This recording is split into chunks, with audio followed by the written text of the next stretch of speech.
This is video 1 for the Gravity, Force, and Space Unit notes.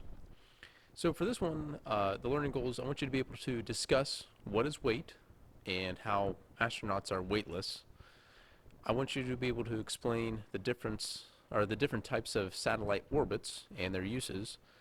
And I want you to explain how artificial gravity can be created in space. And finally, I want you to be able to solve problems using conservation of momentum. So this fourth one will be our math learning goal for this unit. So to get us started, the force due to gravity. Whenever we have two objects that have mass, which really every object has mass, there's going to be a force that's trying to pull them together, and we call that gravity. And it doesn't matter how much mass or how far apart they are, there will always be a small force trying to pull those two objects together.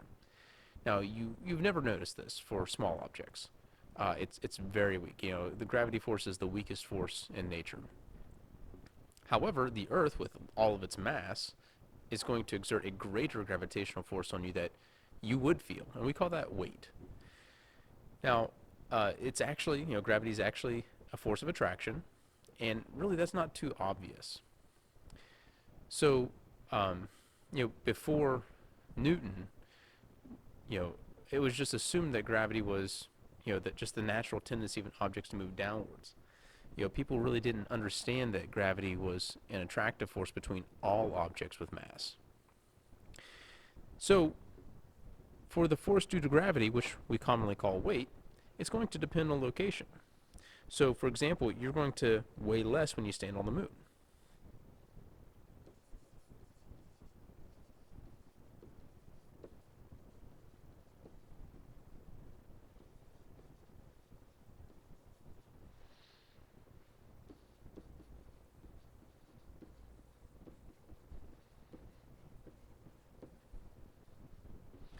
Now, the reason why you weigh less, though, is because the moon itself has less mass than the Earth, so it doesn't put as big of a force on you.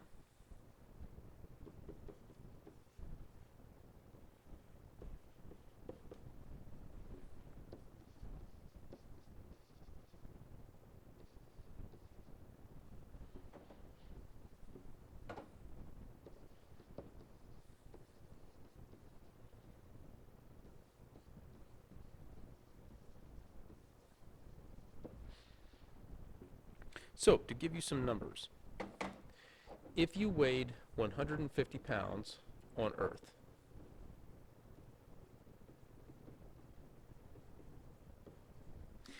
you would weigh 25 pounds on the moon.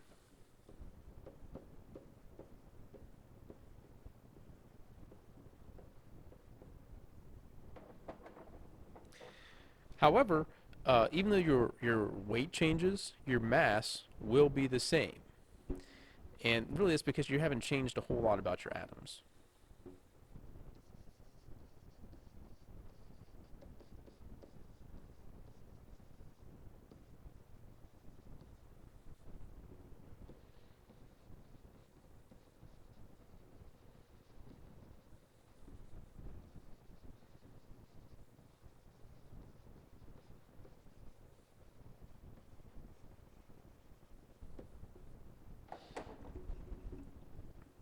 So mass. Um, Commonly we measure it in kilograms.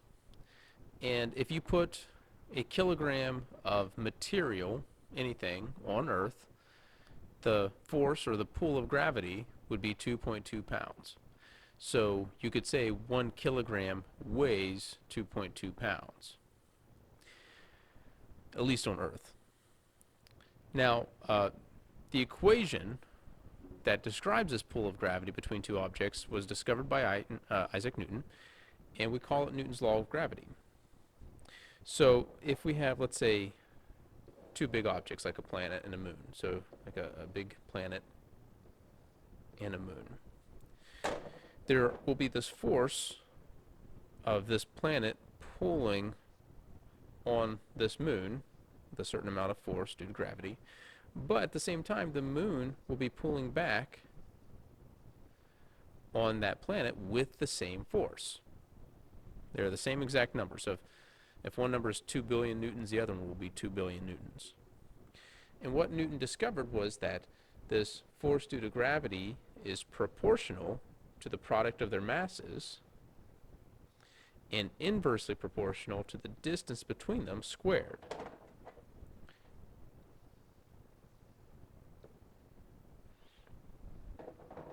About 200 years later, another scientist named Henry Cavendish was able to discover the constant of proportionality.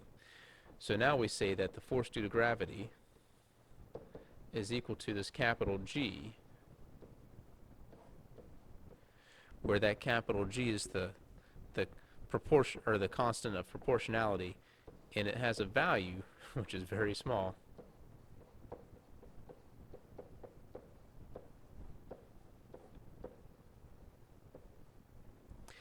It's 10 to the negative 11th, and that's one reason why it took 200 years to discover what that constant was.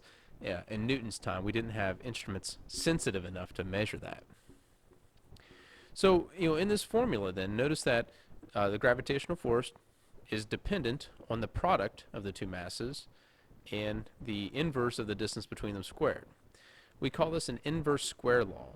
And this inverse square law relationship shows up all the time. Sound obeys it, light obeys it, electricity obeys it. There's a lot that obeys an inverse square law. All right, so let's calculate some things now. How much would I weigh at the edge of space? So, and this is where it gets a little fuzzy. There's no real clear definition between Earth and outer space. It just kind of blends in. But we can roughly say 100 miles above the surface of the Earth is where outer space starts. So how much would I weigh up there? So we can do some math. Let's start with the surface of the Earth.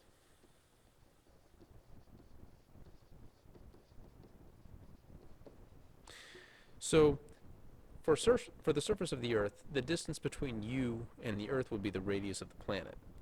And the radius of the planet is roughly 4,000 miles.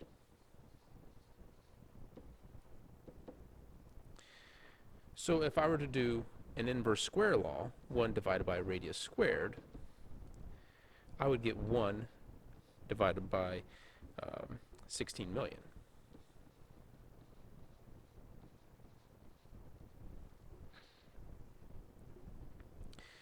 Now let's say we have a satellite.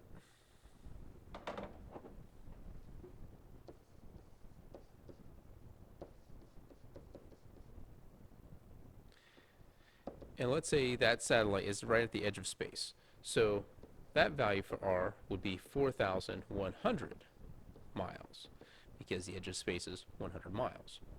So if I were to do an inverse square for this, 16,810. So 1 over 16,810,000.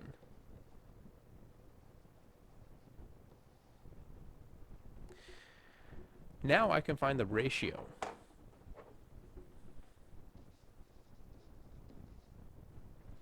And what I can do is I can take the top, the surface of the Earth divided by the satellite one. So what that gives me is 16 million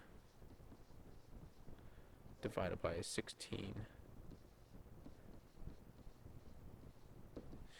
And that gives me 0.95 or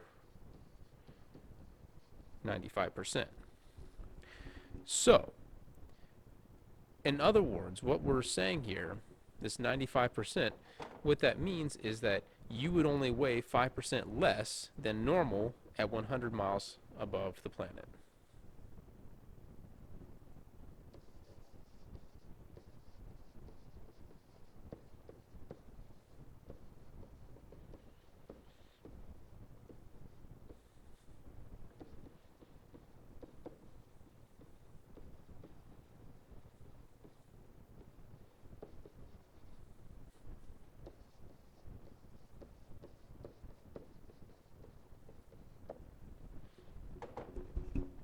Which is kind of interesting to think about. Now, what makes this a paradox almost is the fact that the International Space Station is right at 100 miles above the surface. So, those astronauts should only weigh 5% less than normal, and yet they appear to be weightless. And that's something we need to come back to later. All right, let's move on. Pushes accelerate. And this is kind of going into Newton's third law. So, something that might surprise you, if you weigh 150 pounds, not only is the Earth attracting you with a force of 150 pounds, but you are attracting the Earth with a force of 150 pounds. So in other words, the Earth is pulling down on you with a force of 150 pounds, but you are lifting up on the Earth with the same force. So if you go skydiving, the Earth is pulling you down, but at the same time you are picking the Earth up, and you and the Earth meet somewhere in the middle. But the difference, though, obviously, we're not going to be moving the Earth just by jumping. The difference is mass.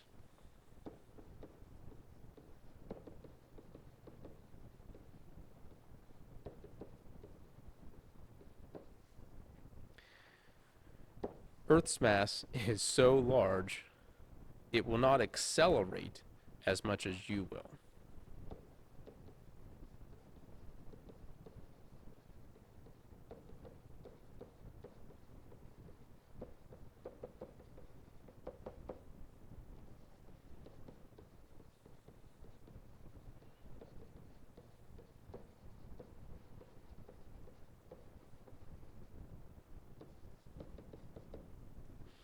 That's really the difference.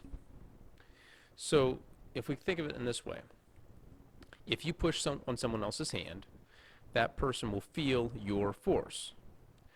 But you feel the force as well. You push on the other person, and that causes the other person to push back on you. The same thing works with gravity.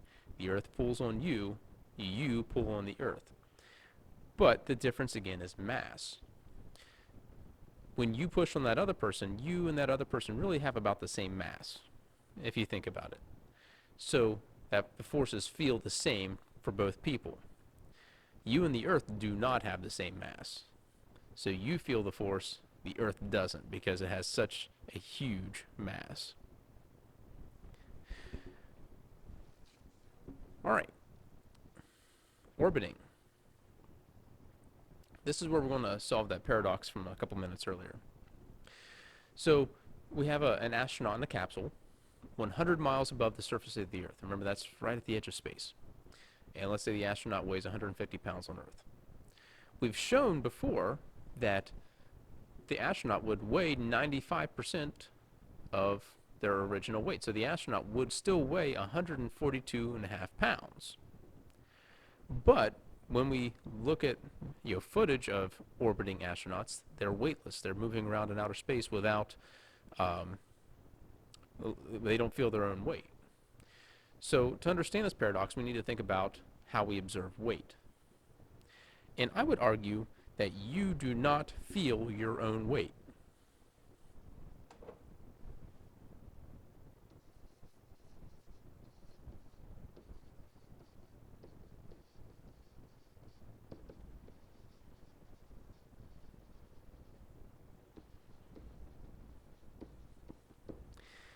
That might take some getting used to. You do not feel your own weight.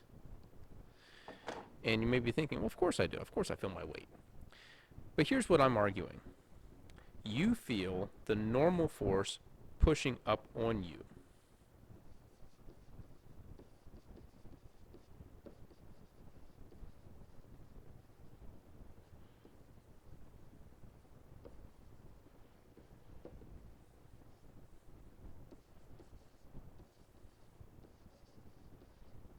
So what exactly is a normal force? Well, I have a little graphic here. The normal force is a surface pushing back up against an object. So if I were to rest a box on a table, that box is applying a force on the table, that force being how much the box weighs. Well, the table isn't going to let the box do nothing. The table is going to push back up against on the box. So what the normal force is a table pushing up against a box. And with this graphic, notice what we're doing is we're changing the incline. Now the normal force, the word normal means perpendicular.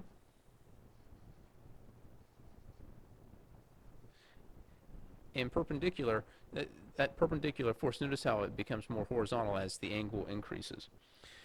So there's going to become a certain point where that normal force isn't doing anything to keep the box elevated. So, at this point right here, the normal force is pushing to the sideways, so really the normal force equals 0 newtons because it's not doing anything to counteract the box's weight. So what I kind of argue then is that, let's say, a bathroom scale.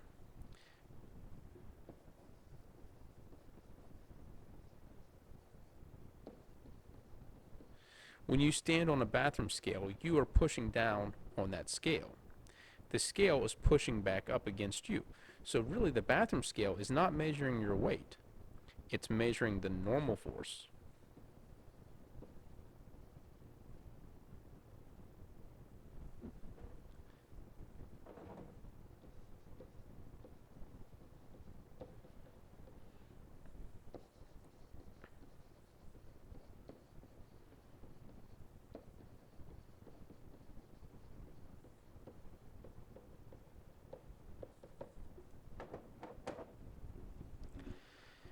So going back to our paradox then, astronauts are weightless because there's no normal force acting on them.